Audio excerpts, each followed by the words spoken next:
about triple symbols in arithmetic.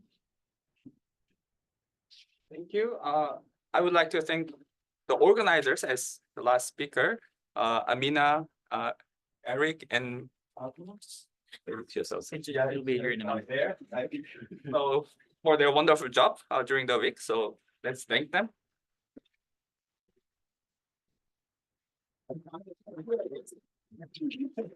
And I'm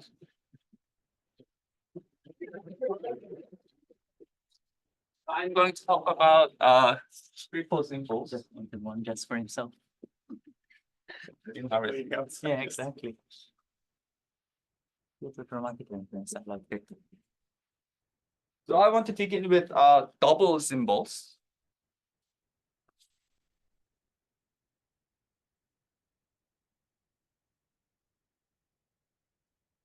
Which are better known as Legendre symbols.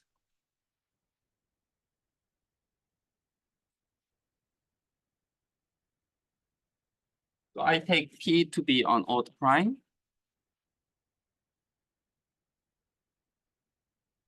And N to be an integer.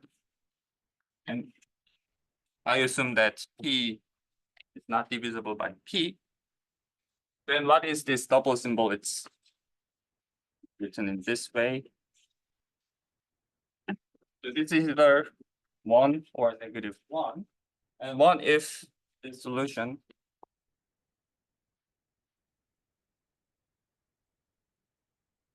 for this equation exists.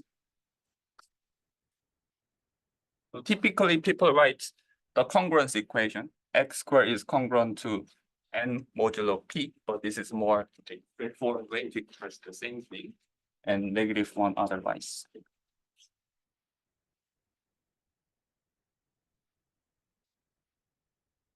So this is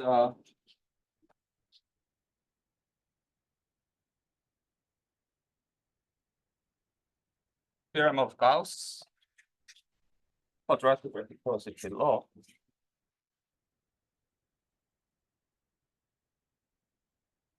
So more than 200 years ago. So if PQR is odd primes, then we have this relation.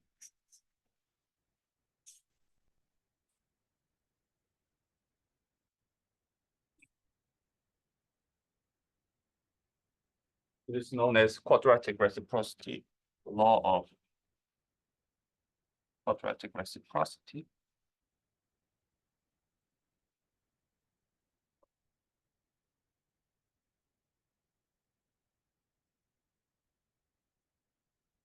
And it was first interpreted as the arithmetic analog of a double symbol or linking pairing by Walsperger in 76.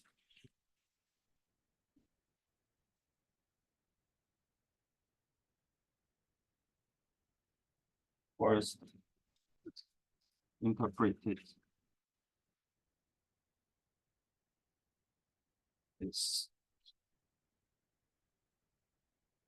No problem.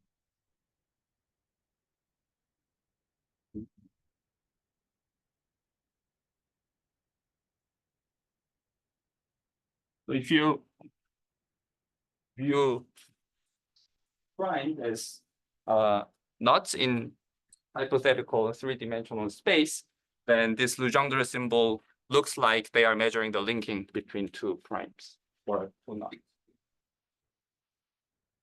And by triple symbol, you mean a triple generalization of this. So it's supposed to measure linking between 3 knots rather than 2 knots. So actually it was in 1939. So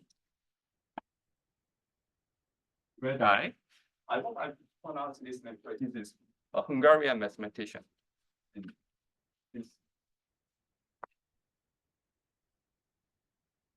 The motivation for him was not really the triple linking invariant in number theory, but generalization of another thing Gauss studied, namely the genus theory. He was trying to extend genus theory, which is about elements of order 4 in the class group, to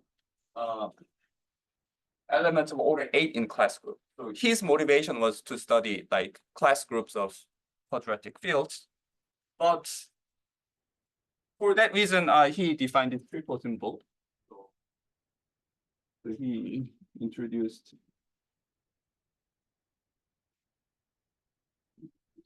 triple symbols,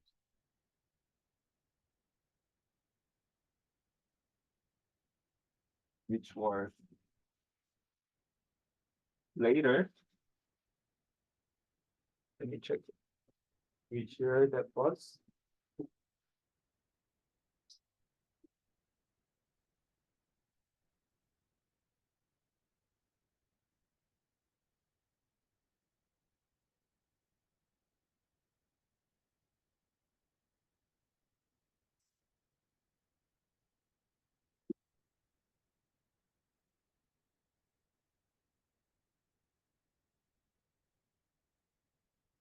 Aprano. 2000 and Morishita.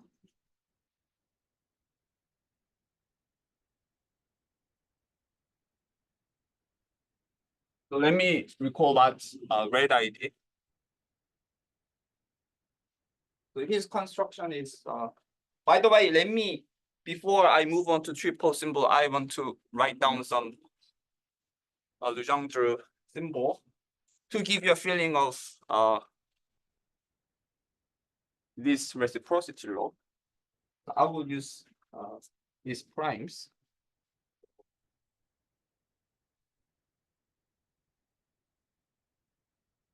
L is a prime, 13 over L.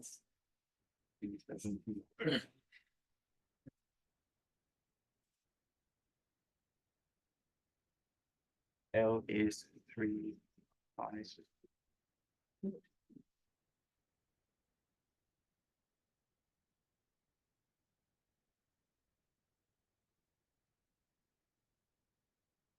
Thirteen and 13, so it's not defined, or you can think of it as 0.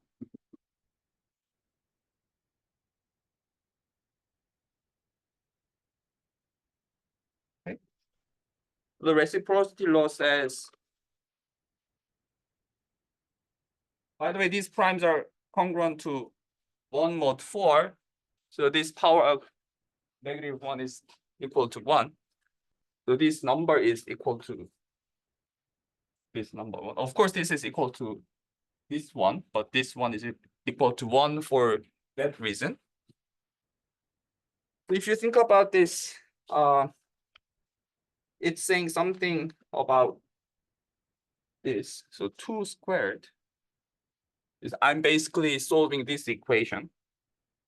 So 2 squared is, well, 13 times 1, 15, and 9 squared plus 17 times 4 is 13.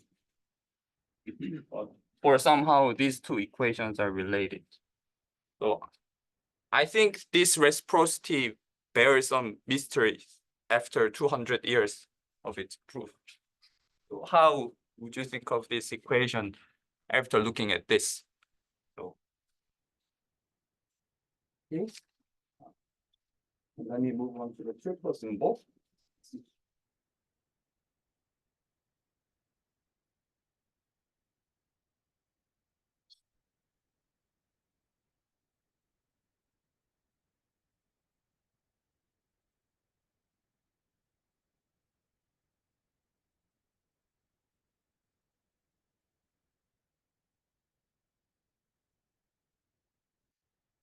So I will only consider primes that are congruent to 1 mod 4.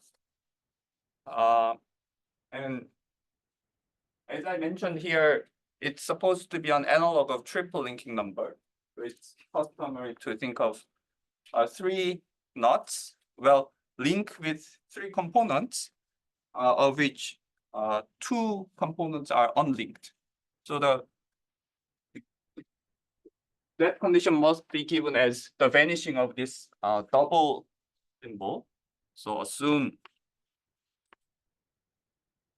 that P, Q, R are distinct. Both primes, well, distinct primes such that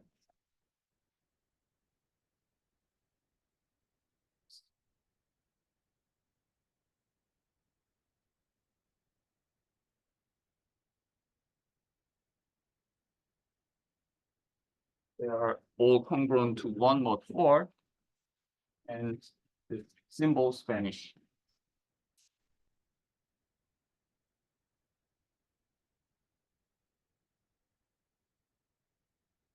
So these are pairwise unlinked.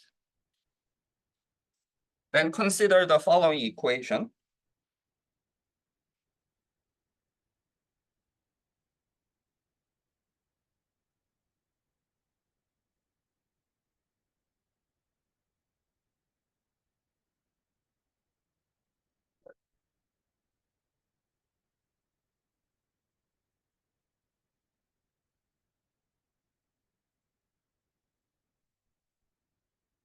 So this is a homogeneous equation in 3 variables. So this is an example of equation which satisfies, so to speak, a local global principle. So we are looking for an integer solution to this equation in the variables x, y, and z. So if you can find a solution in every completion of Q, then you can find a solution to this. So it's something that does not hold true in general, but for this quadratic homogeneous equation, it's known as Hasse principle. So this has a solution.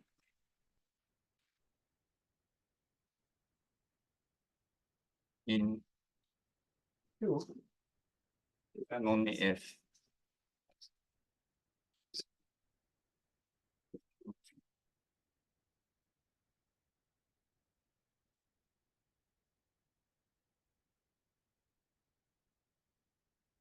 and the existence of solution in QT, for example, is given as the Hilbert symbol, and in this case, it's known to agree with the Legendre symbol. So this ensures this. So there is X line satisfying this condition. Satisfying.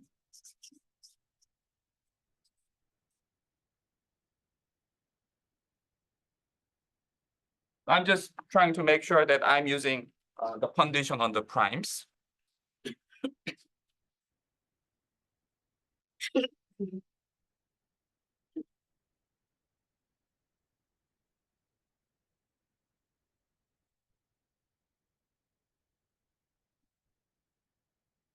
So pick a solution in integers. So this is homogeneous. You can clear the denominators by multiplying some large integers to choose.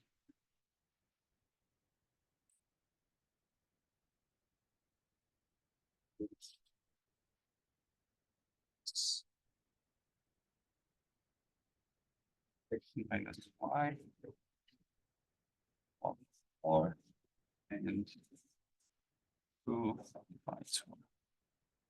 So if you choose a solution, then 2 will divide y, and x minus y will be an odd integer. So either this is satisfied or negative x, negative y will satisfy this. So once we find the solution, this is almost guaranteed. And define APQ. So I introduced R at the beginning, but up to now, everything is determined by just P and Q. Red eye's definition.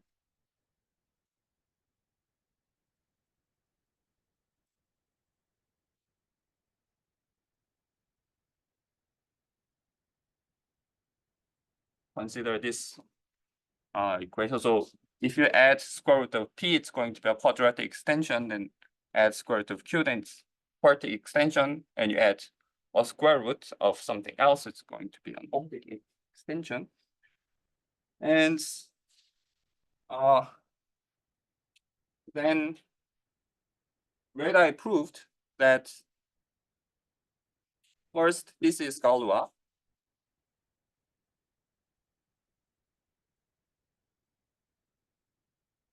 With Galois group isomorphic to a nilpotent group.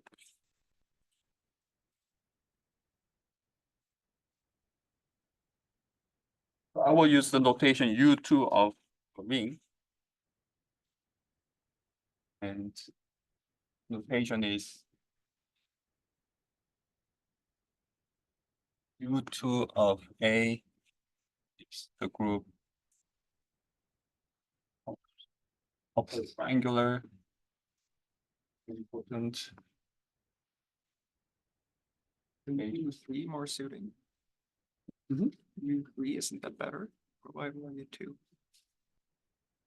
Yes, it depends on how you count the numbers. I count the number of steps.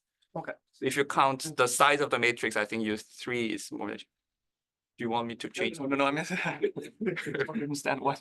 Yeah, I really meant U2. Yeah, I want to count it, but it's going to be really unimportant. I will use U2 and not any UN. I could have said U. Okay, so you see this quadratic sub-extension. So this is the center. So if A is 0 and C is 0, then the resulting subgroup is central. So if you mod out, then you get an abelian quotient that corresponds to the quartic extension containing just square root of P and square root of Q.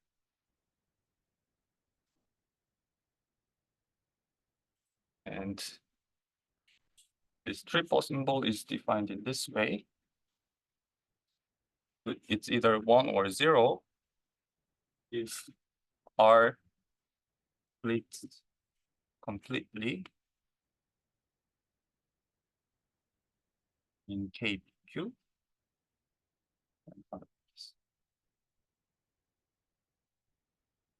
So this means this star, star, star, star, star, star, KPQ answered over Q with Q so completed with R is isomorphic to 8 copies of Q. So this is analogous to what we did with double symbol, because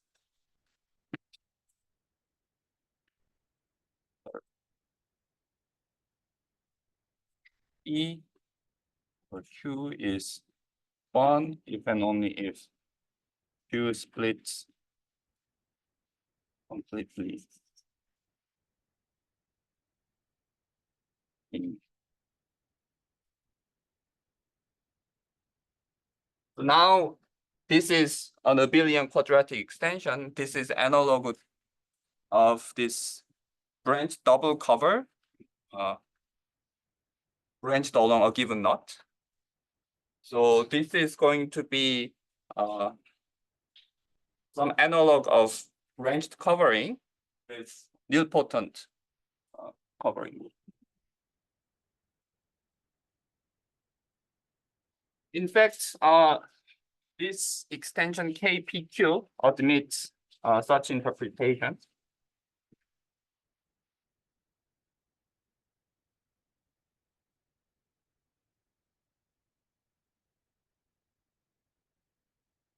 So it's quadratic field, so it's straightforward to characterize this extension in terms of ramification. So if K quadratic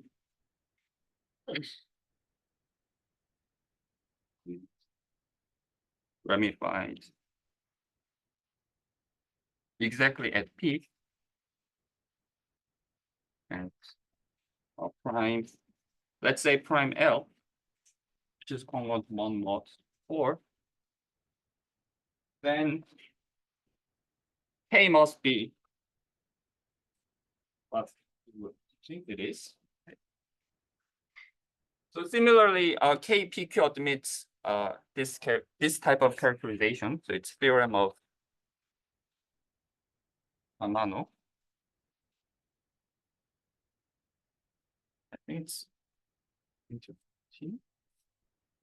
So if K over Q is Galois with this Galois group,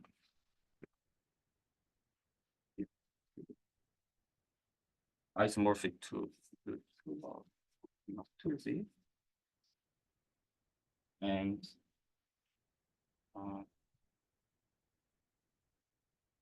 K over Q is satisfied at exactly 2 primes EQ with ramification indices.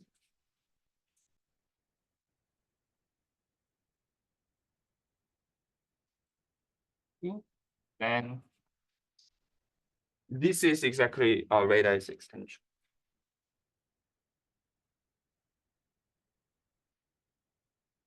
So here, you have a bunch of subfields. So you have Q, and you have this quadratic extension. You have this quadratic extension. But another quadratic extension is square root of PQ. So this is where both primes P and Q are ramified with ramification index 2. And over here, this is unramified.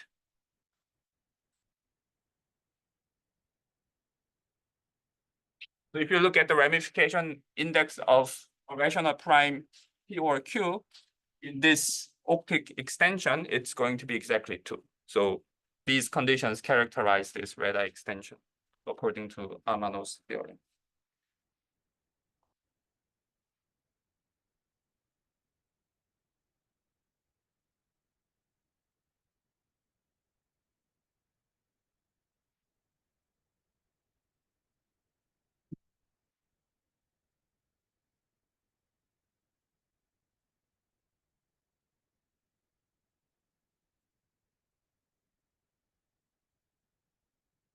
But to justify this is because the definition is asymmetric among the primes.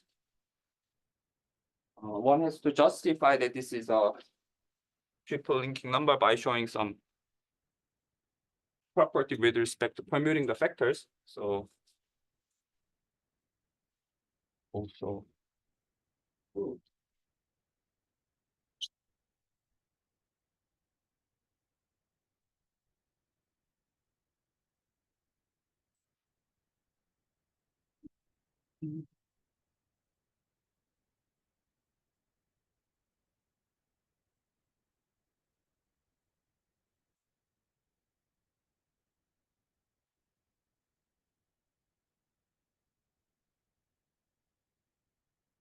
this is not trivial because KPQ looks different from KQR, for example. It's obvious that PQR is the same as QPR given Amano's theorem. So you will have the same extension KPQ and KQP. But how is the decomposition of P in KQR related by the decomposition of R in KPQ? So this is analogous to what we observed in quadratic reciprocity.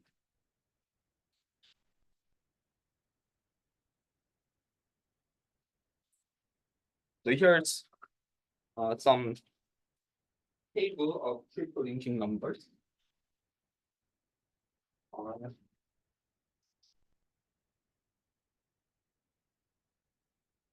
So because of these conditions, you don't really see small primes.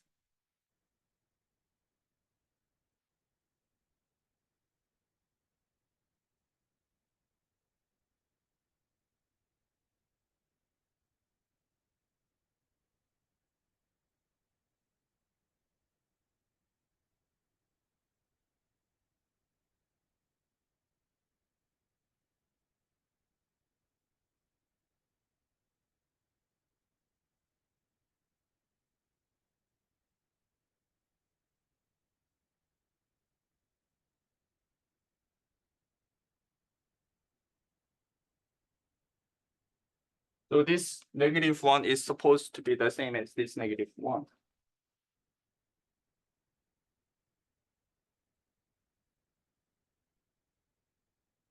I could have written one more line, but I won't.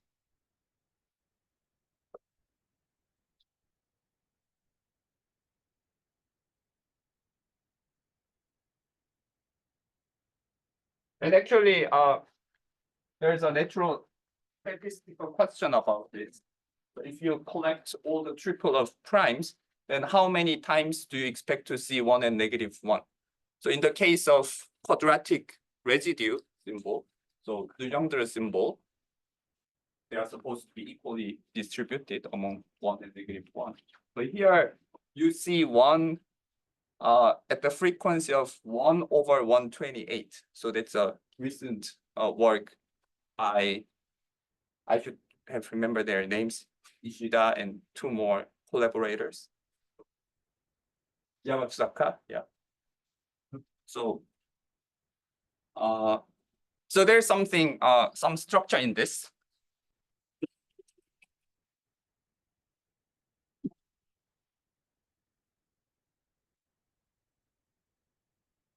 And what do I want to do today? So I want to generalize this to number fields.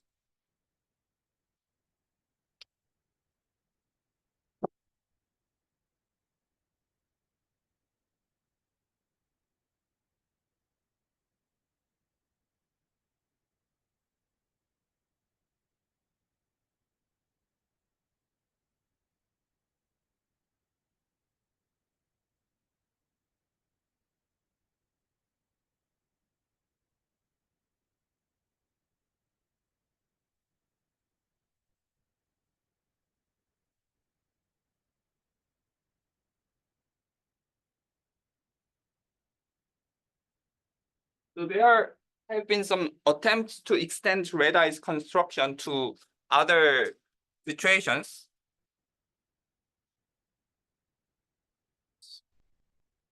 Morishita and Mizusawa and Amano.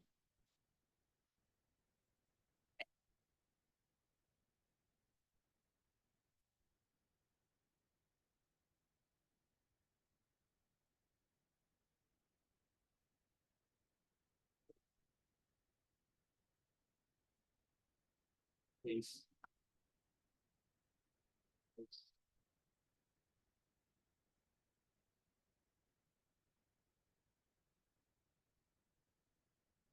Zeta 3 is the primitive third root of unity. And their construction is quite similar. So pi 1 and pi 2 are in a ring of integers. They are subject to certain congruence conditions. I only consider primes congruent to 1 mod 4. So the norm of these elements must be congruent to 1 mod 9. But I'll ignore those conditions and just pretend that they are nicely chosen. Then they construct this as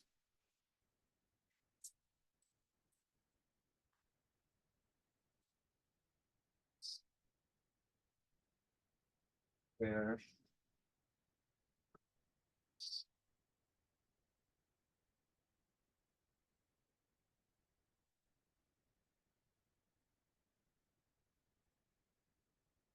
so this linear combination of like powers of third root of pi 1 such that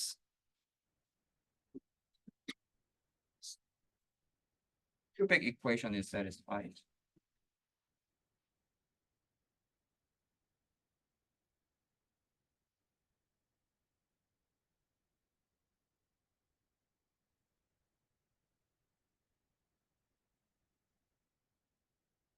And also, you put some congruence condition x, y, and z to make sure that this equation has the nilpotent-Galois group with just right ramification.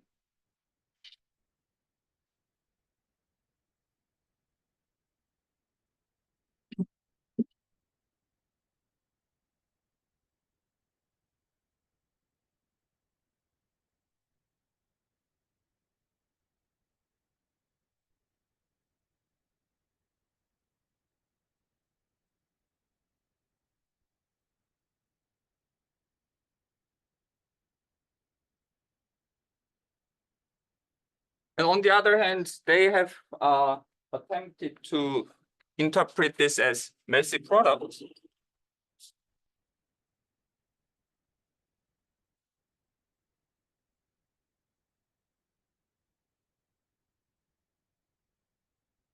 That's why it's W.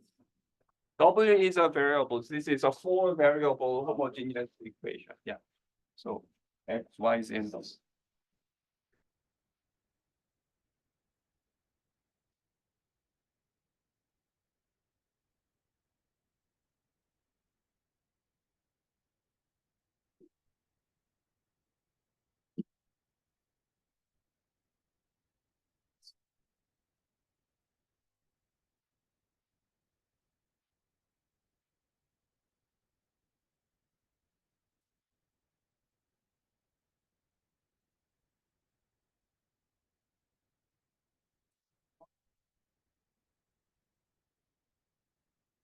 So how did it do this? So these primes actually correspond to characters. So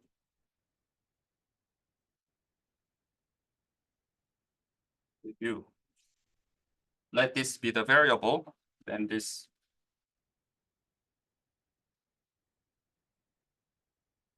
the Galois group of Q bar over Q.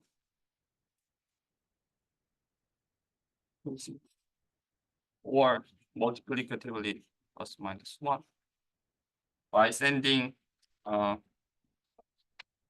sigma to sigma of square root of p. So you let sigma act on square root of p and divide by square root of p. It's going to be either 1 or minus 1. And similarly, if you have like pi I in the Eisenstein case, then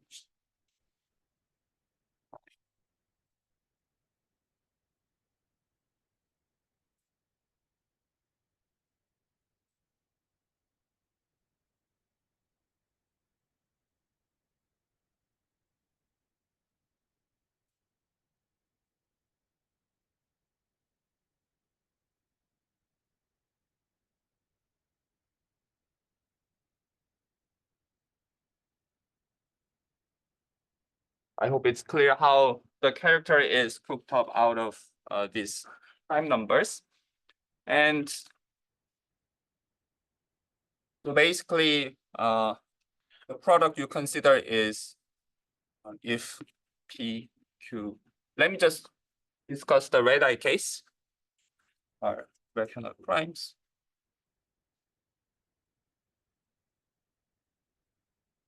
Consider this, let me call it IP.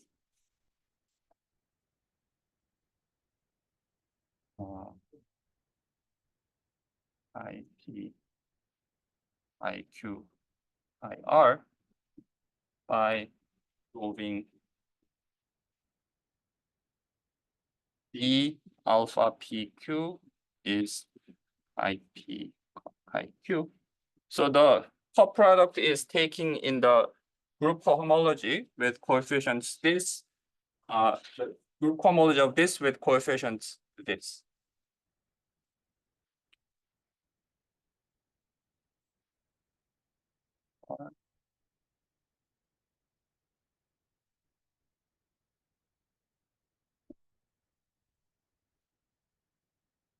the story is not over yet. So you solve these two co-cycle equations. In alpha QP, right? This type of D alpha QR QP. This Yeah. P, yeah, this is R. Thanks. This is R. Thank you.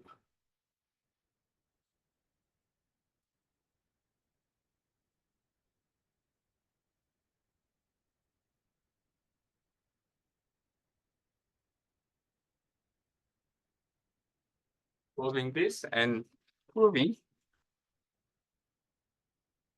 this. Oh, R minus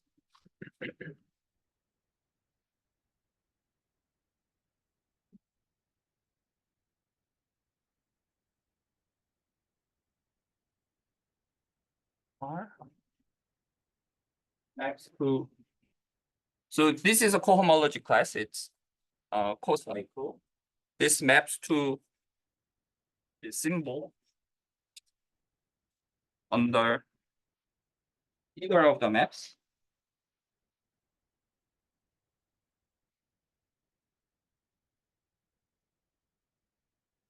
Log P composed with in P or the same with Q. Well, R. So here, log L denotes the pullback along this inclusion. So if you have a prime L, then you can consider the algebraic closure of QL is embeds into the Galois group of Q bar over Q. So you can restrict your co-cycle this subgroup, and invariant is an isomorphism from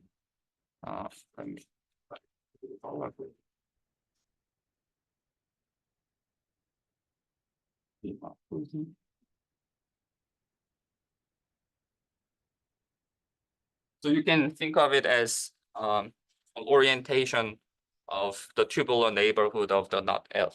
So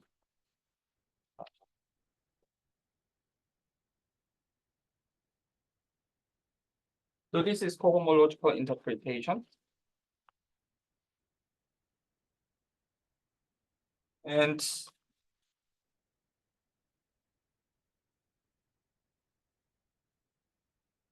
so in order to prove that this maps to this, you need an explicit description of these co-cycles, alpha PQ and alpha QR. And they were made available to Morishita and his collaborators by means of this coarse representation, presentation for pro-P groups of Galois groups with restricted ramification. So their approach was to use this arithmetic analog of the link group directly. So they use the presentation of the link group. And now we want to take an alternative approach to this.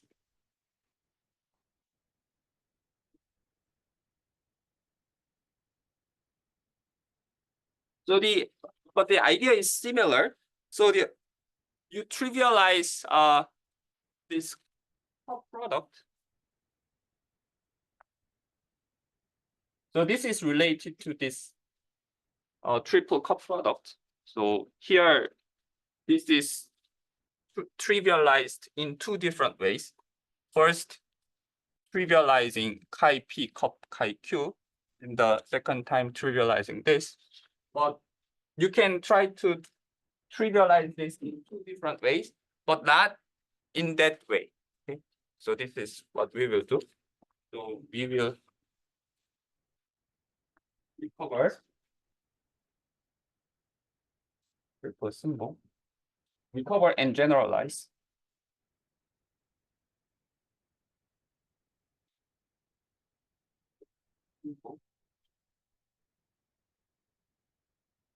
by trivializing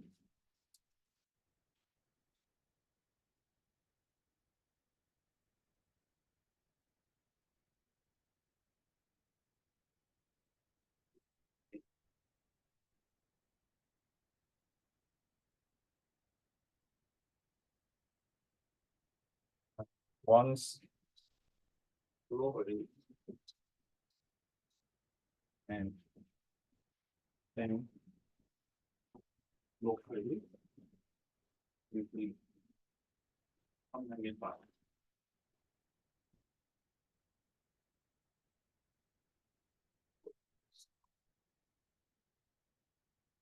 So this is directly motivated by the computation we carried out with arithmetic Chern-Simons functional. So this is how arithmetic Chern-Simons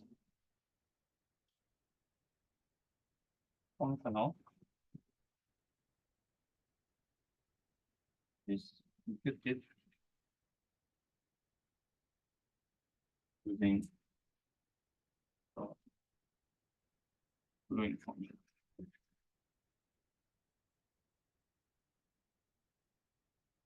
So this is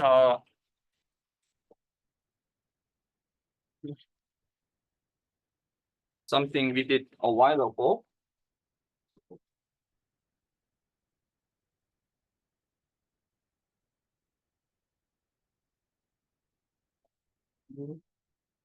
In the case when number field has no real places, and then later or more general case by Hirano.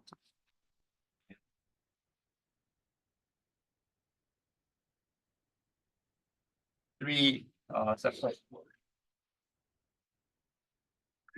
Are you trivializing the triple cup product? Yes. So is that, how is that the same as, is that compared like trivializing in the Massey product situation? What's the connection? Yeah, that's not obvious from this plan. And so the way we proceed, so by the way, this is joint work.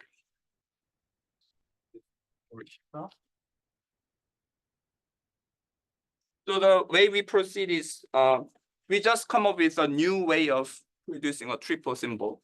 And then we prove that it agrees with the given constructions of triple symbol just by hand. Okay. So it looks like a mere coincidence that this way of constructing triple symbol agrees with the previously known ones. But I think there are good reasons to believe why they must be true. Well, they must agree. Okay. But the difficulty is these characters are ramified.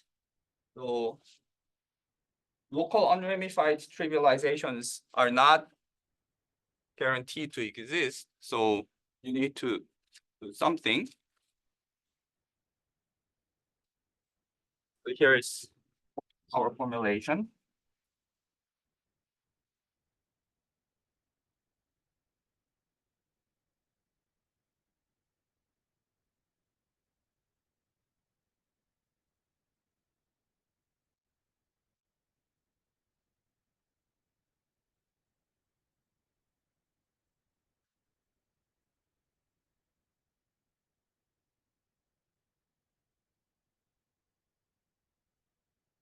Let F be a number field.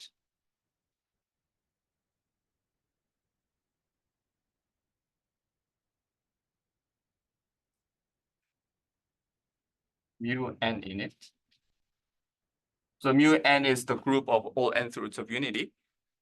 And let I1, I2, I3 be characters of this.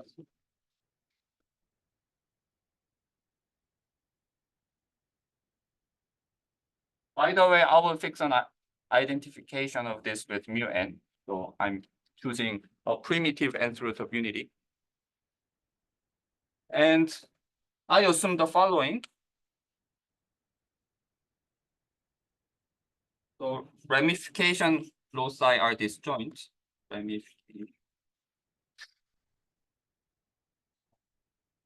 of I are disjoint. This is the first assumption. And the second assumption is for every place V, chi j localized at V is trivial. So this is analogous to the vanishing of pairwise Legendre symbol, but this is of local nature. I don't necessarily require that globally the cup product vanishes. So these are, if you have some experience with algebraic number theory, for general number fields, this cup product may not map injectively into the direct sum of local H2s. So there is a difference between global and local vanishing. And third, they are tamely ramified.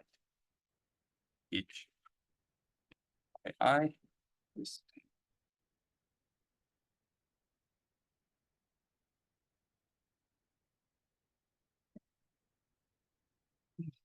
so this so these assumptions are satisfied in the quadratic and cubic cases, because in those cases, global H2 maps injectively into direct sum of local H2s. And this is really equivalent to the vanishing of global double symbol. And in the quadratic case, we ignored the prime 2 and considered primes congruent to 1 mod 4.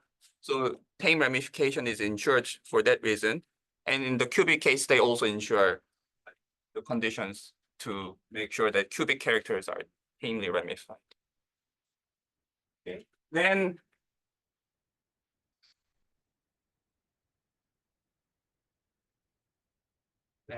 we have two consequences.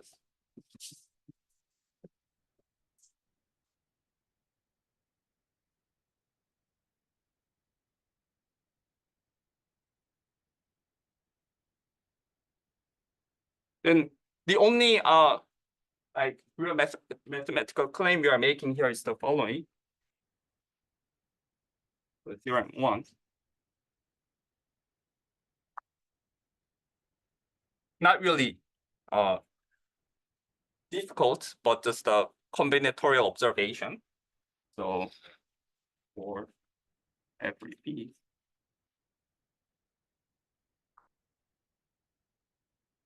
is mixed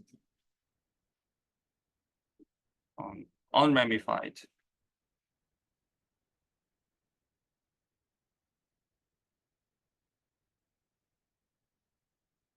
So this means we are trivializing this by two cochain, but two cochain factors through the unramified quotient of the local Gauler group. Do I still have the local Gauler group somewhere?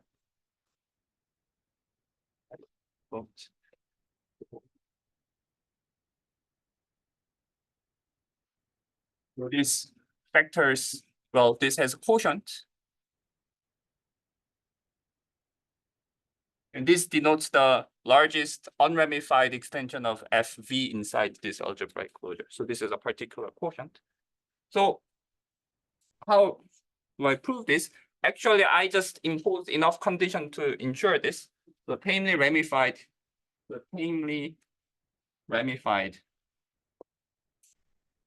characters and unramified characters are dual to each other.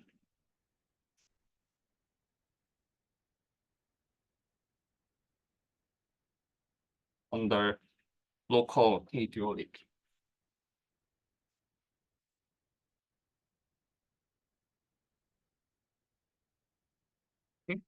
And for that reason, the ramification loci are disjoint. So if you have a pair of characters, it must be the case one is tamely ramified and the other is unramified. And the third character is unramified at the place as well. So this is a combinatorial argument that you have three disjoint loci, and Haim ramification, the Haim ramified characters form a cyclic group, and unramified characters form a cyclic group. So there's not enough space for them to obstruct the existence of an unramified character. Basically, one of the three must be zero. Okay, so then this implies theorem 2. So if I define this,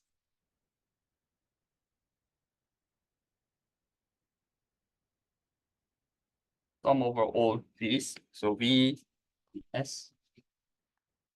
So would be and 5.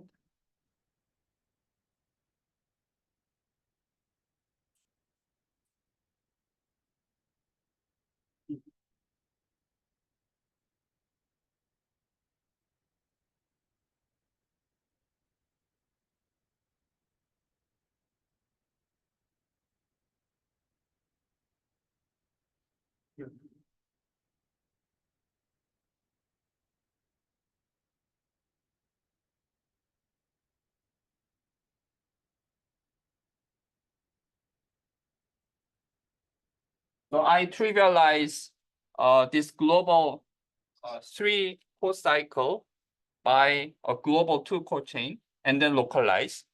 And eta V is an unramified trivialization.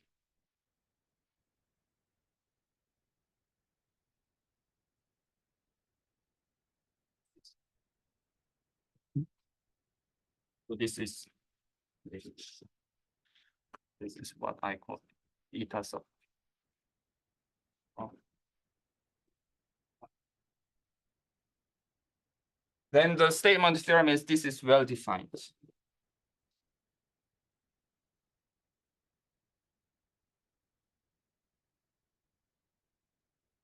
So this is, I think, answers the first part of Magnus' question. So I'm claiming that this is equal to red eye symbol, but how do you check this is really the same as red eye symbol?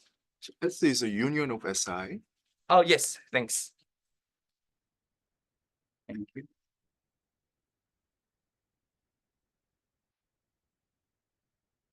And here is how I compare our construction with red eyes. Basically, I can. The point is, if you want to find this, it's enough to trivialize either chi1 cup chi2 or chi2 cup chi3, but they are given by red eye type extensions. So,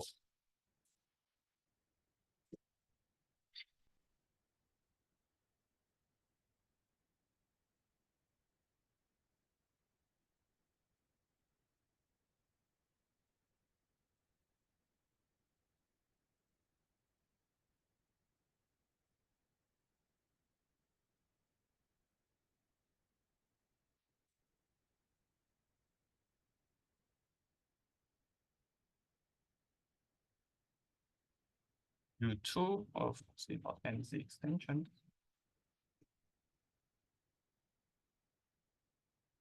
Since we have this short exact sequence, the U2 of A has center A, so this is center. The quotient is A times A. So I think this is a well-known fact in the theory of massive product. So then you get the connecting homomorphism.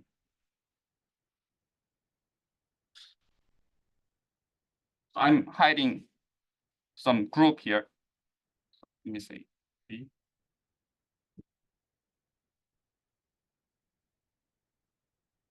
And delta of I times psi is equal to. So this is how we relate this to red-eye type extension. And in the case, so by so let me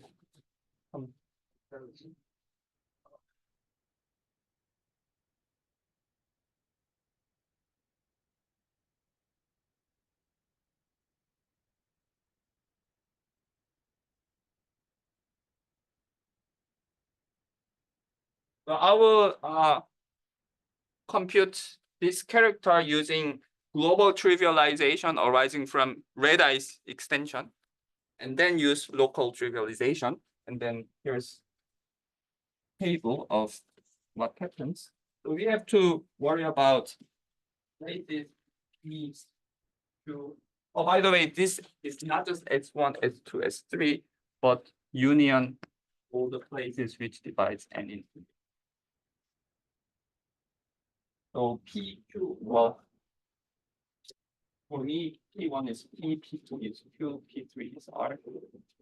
So PQ are 2 and infinity. So these are primes I need to worry about. So log of epsilon and IR.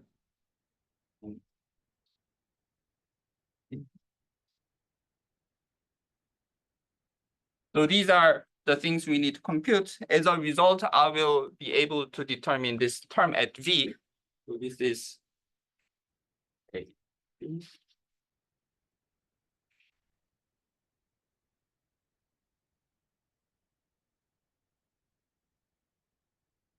And this is ramified. Right. Unramified.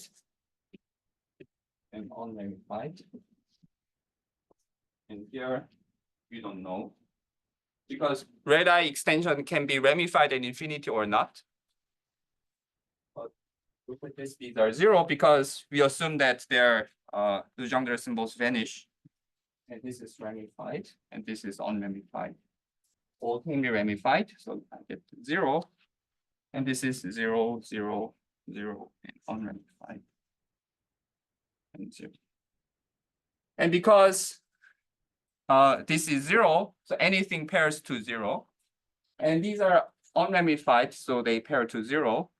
And this is possibly ramified, and this is unramified. So this is the only place where AV may be 0 or not. So this is exactly 1 when the prime R is totally decomposed in the radar extension KPQ. So this is well, I'm writing 0 and 0, 1 and 1, -1, but non previous. Well, this is 0 if and only if P. So this is in the way I defined this. So R is totally decomposed in the radar extension if and only if this is 1. I'm sorry, I was going back and forth between additive and multiplicative. So let me repeat. So R is totally decomposed in the radar extension if and only if this AV is 0. So this type of computation verifies that our symbol agrees with red-eyes, and it can be done for the cubic symbol as well. So yeah, I'll stop here.